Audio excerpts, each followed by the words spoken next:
बहुत समय पहले की बात है।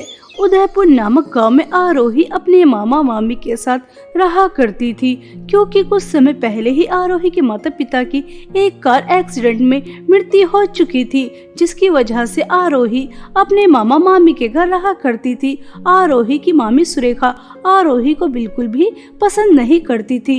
उसे अपने घर की नौकरानी बनाकर रखती है, उससे घर का सारा काम कराती है। अगर काम में कुछ थोड़ी बहुत भी गलती हो जाती तो उसकी बहुत पिटाई भी करती है। एक दिन सुरेखा की बेटी नैना का बर्थडे था, तभी नैना अपनी माँ के पास आती है और अपनी माँ से कहती है, मम्मी जी, मैंने अभी अपनी अलमारी खोल कर देखी, उसके अंदर एक भी सुंदर फ्रॉक नहीं है। मुझे अपने बर्थडे के लिए बहुत ही ज्यादा ब्रांडेड और सुंदर फ्रॉक चाहिए, ऐसी फ्रॉक कि किसी के पास नहीं होनी चाहिए। नैना बेटा, कल ही तो तुम इतनी सारी शॉपिंग करके लेकर आई थी, इतनी सारी ड्रेस लेकर आई थी, उसमें से भी तुम्हें कोई पसंद नहीं आई क्या बेटा? नहीं मम्मी, मुझे अपने बर्थडे पर एक सुंदर सी ड्रेस लेकर आनी है। कल जो मैं ड्रेस लेकर आई थी उसमें कोई खास नहीं है। ठीक है मेरी प्यारी बच्ची, आज तेरा जन्मदिन है, मैं अपनी बिटिया को नाराज नहीं कर सकती। शॉपिंग पर चलते हैं। सुरेखा और नैना शॉपिंग करने जा रहे थे, तभी आरोही आती है और वह कहती है, नैना दीदी, आपको जन्मदिन की बहुत बहुत शुभकामनाएं। आप हमेशा ऐसे ही हंसती मुस्कुराती रहें। मामी जी, मुझे आपसे ये कहना था कि आप दोनों शॉपिंग पर जा रही हैं, लेकिन मेरे पास तो देखिए ऐसे ही फटे पुराने कपड़े हैं, और नैना दीदी की जन्मदिन पार्टी तो बहुत बड़ी होने वाली है, बड़े बड़े लोग आएंगे। क्या मैं ऐसे ही फटे पुराने कपड़े पहनकर पार्टी में जाऊंगी? इसलिए मैं सोच रही थी आप मेरे लिए भी पार्टी के लिए फ्रॉक लेकर आ जाना। क्या कहा? मैं तो जैसे नौकरानी के लिए अपनी बेटी के बर्थडे पार्टी में जाने के लिए नई फ्रॉक लेकर आऊंगी? क्या तू अपनी औकात भूल गई कि मैंने तुझे अपने घर में रहने के लिए जगह सिर्फ इसलिए दी है ताकि तू मेरे घर के काम कर सके? नौकरानी की तरह रखती हूँ मैं तुझे, और तू चाहती है कि मैं अपनी बेटी के बराबरी में खड़ा करूँ? तू मेरी बेटी की बराबरी करने की कोशिश भी मत कर लेना। चुपचाप, हम शॉपिंग पर जा रहे हैं, इसलिए घर को अच्छी तरह सजा देना। कहीं भी कोई भी गंदगी नहीं होनी चाहिए। जो गंदे कपड़े बाथरूम में पड़े हैं वह भी धुल जाने चाहिए। समझ रही है ना मनहूस? आई बड़ी मेरी बेटी के बर्थडे में नई फ्रॉक पहनने वाली।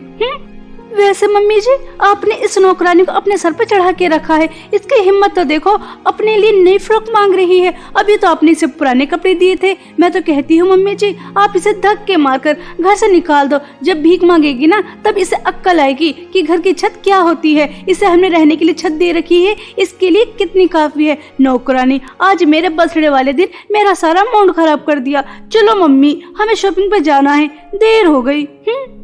बेचारी आरोही सुरेखा और नैना की बातें सुनकर बहुत ज्यादा दुखी होती है और रोते हुए अपने काम में जुट जाती है। आरोही पूरे घर की बहुत अच्छी सफाई कर देती है। जो कपड़े गंदे थे उन्हें धो देती है, इस्त्री भी कर देती है, जो भी काम था वह सब कर देती है। आरोही भूखी थी, इतना सारा काम कर कर वह थक जाती है और उसकी आंखें लग जाती हैं। तभी किचन में एक बिल्ली आती है और वह सारा दूध बखेर कर चली जाती है, जिस वजह से घर के अंदर दूध ही दूध हो जाता है।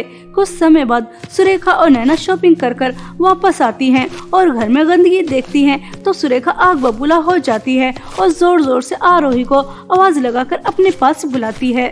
ओ मनहूस आरोही, कहाँ मर गई? घर के अंदर कितनी गंदगी कर रखी है, चारों तरफ दूध ही दूध है। आज मैं तेरी अच्छी तरह खबर लेती हूँ। घर में मेहमान आने वाले हैं और घर देखो कैसा गंदा पड़ा है। मनहूस, कहाँ मर गई? जल्दी मेरे पास आ। सुरेखा की यह आवाज सुनकर आरोही की आंखें खुल जाती हैं और वह घबरा जाती है। तुरंत दौड़ी दौड़ी अपनी मामी के पास आती है। तभी सुरेखा और नैना दोनों मिलकर बेचारी आरोही की बहुत ज्यादा पिटाई करती हैं और उसके बाद उसके बाल खींचते हुए आरोही से कहती है, क्यों रे नौकरानी, तुझे मम्मी ने न्यू फ्रॉक दिलाने से मना कर दी तो तू हमसे बदला लेना चाहती है? तूने घर की सफाई नहीं की, घर में मेहमान आने वाले हैं और तू चाहती है इस तरह घर को गंदा देखकर सब लोग हमें बातें बनाए, तो हमारे इंसल्ट कराना चाहती है। तुझे अच्छी तरह से पता है आज मेरा बर्थडे है और घर में मेहमान आने वाले हैं, इसलिए तूने सफाई नहीं की। मम्मी देख लीजिए इस नौकरानी के कितने पर निकल आए हैं। नहीं नहीं नैना दीदी, आप गलत समझ रही हैं। मैंने तो घर की सफाई कर दी थी, पता नहीं यह फर्श कैसे गंदा हो गया। मैं दोबारा से साफ कर दूंगी, आप गुस्सा मत कीजिए। मनहूस, जल्दी से अपना काम खत्म कर और उसके बाद तू मेरी बेटी के बर्थडे पार्टी में सबको कोल्ड ड्रिंक सर्व करेगी और तुझे खाने के लिए केक भी नहीं मिलेगा। और ये शाम को जो तुझे हमारे आगे का बचा कुचा खाना मिलता था ना, वह भी नहीं मिलेगा, भूखी रहेगी, यही तेरी सजा है। मगर मामी जी, मेरी तो कोई गलती भी नहीं है, फिर आप मुझे इतनी बड़ी सजा क्यों दे रही हैं? सुबह से मैंने कुछ नहीं खाया, मैं भूखी हूँ और आप मुझे आज भी खाना नहीं देंगी और इतना सारा काम। मामी जी, मेरे ऊपर इतना जुल्म तो मत कीजिए, मेरे ऊपर थोड़ा तो रहम कीजिए, मैं भी सफाई कर देती हूँ, मैं कह तो रही हूँ मामी जी। सुरेखा आरोही की एक नहीं सुनती।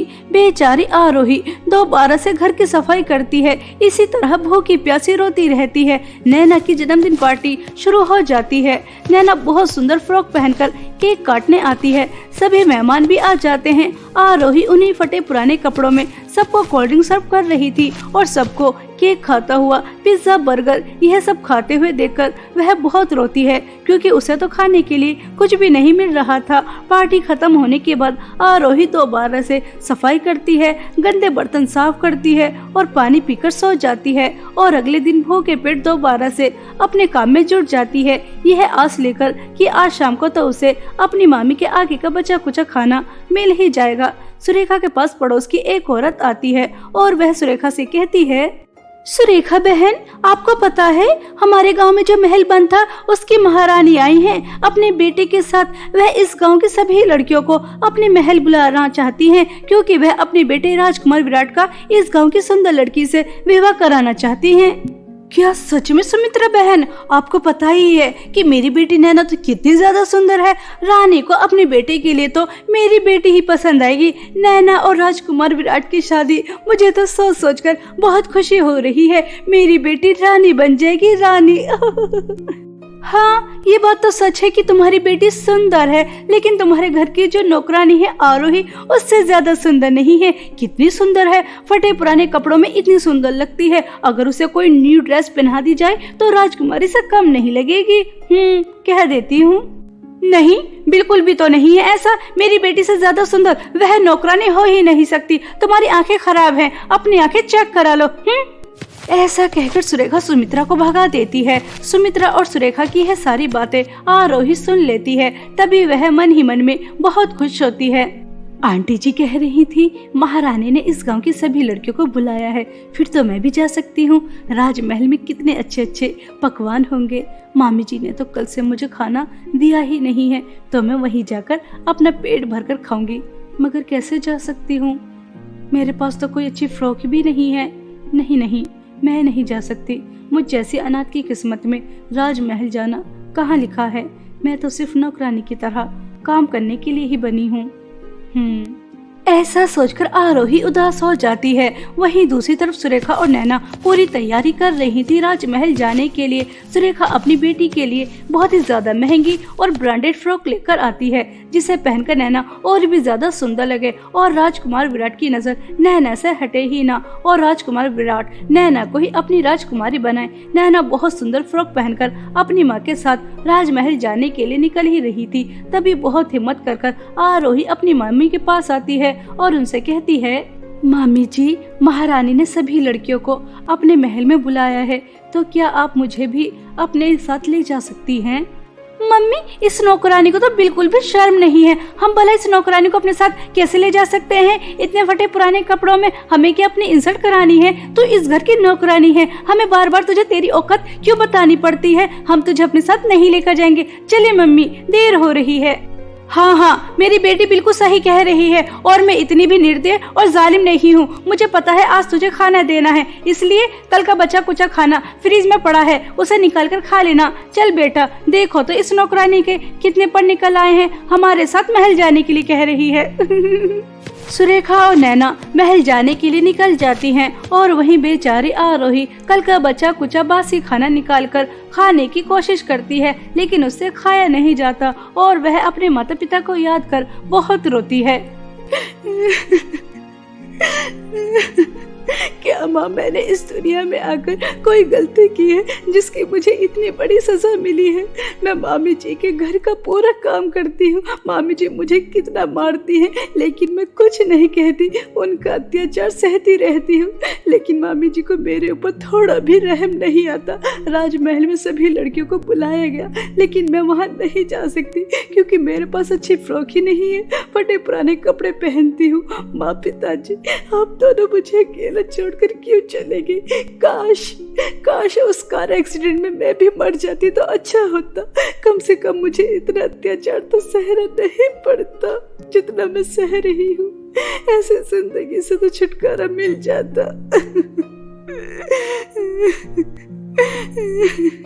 ऐसा कहकर आरोही रो रही थी। तभी आरोही की स्वर्गवासी माँ की तस्वीर से आवाज आती है, नहीं आरोही बेटा, ऐसा नहीं कहते। तुम्हें जिंदगी मिली है, इसे अच्छे से जीना सीखो। उतार चढ़ाव तो आते ही रहते हैं बेटा। मैं जानती हूँ सुरेखा और नैना तुम्हारे ऊपर कितना अत्याचार करती है, तुमसे घर का सारा काम कराती हैं और खाने के लिए भी नहीं देती। तुम 2 दिन से भूखी हो, मैं सब जानती हूँ। मैं हमेशा तुम्हारे साथ हूँ बेटा, लेकिन आज मैं यहाँ तुम्हें कुछ देने आई हूँ। जादुई सोने और चांदी की 2 फ्रॉक। बेटा, जादुई सोने की फ्रॉक पहनकर तुम बहुत ही ज्यादा सुंदर हो जाओगी। यह जो सुरेखा ने तुम्हें जख्म दिए हैं यह सब ठीक हो जाएंगे और जादुई चांदी की फ्रॉक पहनते ही तुम जहाँ भी जाने के बारे में सोचोगी वहाँ उड़ते हुए तुरंत पहुँच जाओगी। और मैं जानती हूँ मेरी प्यारी बिटिया राजमहल जाना चाहती है तो तुम जादुई चांदी की फ्रॉक की मदद से राजमहल जाना, वहाँ बहुत एंजॉय करना। ठीक है बेटा? माँ, यह जादुई सोने चांदी की फ्रॉक कितनी ज्यादा सुंदर है। आपका बहुत बहुत धन्यवाद मेरी मदद के लिए। अब मैं राजमहल भी जाऊंगी, एंजॉय भी करूंगी, सिर्फ आपकी वजह से। माँ से अच्छा तो कोई और हो ही नहीं सकता। आरोही अपनी माँ की दी हुई जादुई सोने और चांदी की फ्रॉक लेकर बहुत खुश होती है और जैसे ही जादुई सोने की फ्रॉक पहनती है तो वह बहुत ही ज्यादा सुंदर हो जाती है, जैसे कोई सुंदर परी हो। और उसके जितने भी जख्म होते हैं वह सब ठीक हो जाते हैं। उसके बाद आरोही जादुई चांदी की फ्रॉक पहनती है और वह राजमहल जाने के बारे में सोचती है। तभी आरोही उड़ते हुए राजमहल पहुँच जाती है। राजमहल में जितने भी लोग थे वह सब आरोही को देखकर चौंक जाते हैं। ऐसी सुंदर लड़की उन्होंने आज से पहले कभी नहीं देखी थी और महारानी और उनके बेटे राजकुमार विराट को भी आरोही बहुत ज्यादा पसंद आती हैं। तभी महारानी एक अनाउंसमेंट करती हैं, हमने इस पार्टी का आयोजन जिस मकसद के लिए किया वह पूरा हो चुका है। हम अपने बेटे राजकुमार की शादी इस सुंदर लड़की से कराना चाहते हैं जिसने व्हाइट फ्रॉक पहनी है। बेटा, आपका क्या नाम है? महारानी सुजैन, मेरा नाम आरोही है। आरोही का नाम सुनते ही सुरेखा और उसकी बेटी चौंक जाती हैं और उन्हें पता चल जाता है कि यह सुंदर लड़की और कोई नहीं बल्कि आरोही है। दोनों के पैरों तले जमीन खिसक जाती है। तभी आरोही अपनी मामी के पास जाती है और उनसे कहती है, मामी जी, आपने कितनी कोशिश की कि राजकुमार विराट को आपकी बेटी पसंद आ जाए, लेकिन देखो नियति को तो कुछ और ही मंजूर था।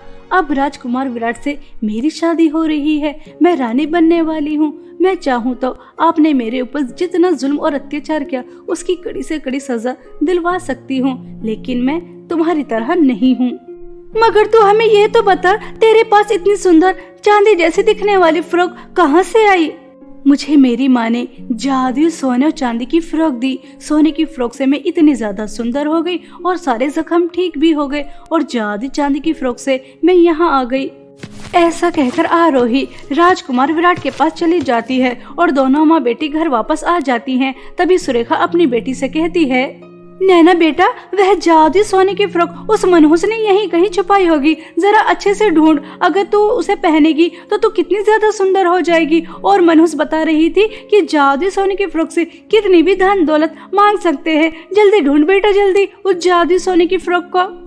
इस तरह दोनों माँ बेटी जादुई सोने की फ्रॉक ढूंढ रही थी और कुछ ही समय में उन्हें जादुई सोने की फ्रॉक मिल भी जाती है, जिसे देखकर दोनों माँ बेटी बहुत ज्यादा खुश होती हैं। सुरेखा अपनी बेटी को उसे पहनने के लिए कहती है और जैसे ही नैना वह जादुई सोने की फ्रॉक पहनती है तो वह बहुत ही ज्यादा बदसूरत हो जाती है और वह बहुत ज्यादा गरीब भी हो जाती हैं। दोनों माँ बेटी अब सड़क पर भीख मांगने लगती हैं। उन्हें उनके लालच और बुरे कर्मों की सजा बहुत अच्छी तरह मिल जाती है। और वहीं दूसरी तरफ कुछ ही दिनों में आरोही की शादी राजकुमार विराट से हो जाती है। आज आरोही अपनी माँ की दिए हुए जादू सोने और चांदी की फ्रॉक की मदद से राजकुमार विराट के साथ एक हंसी खुशी जीवन बिताती है।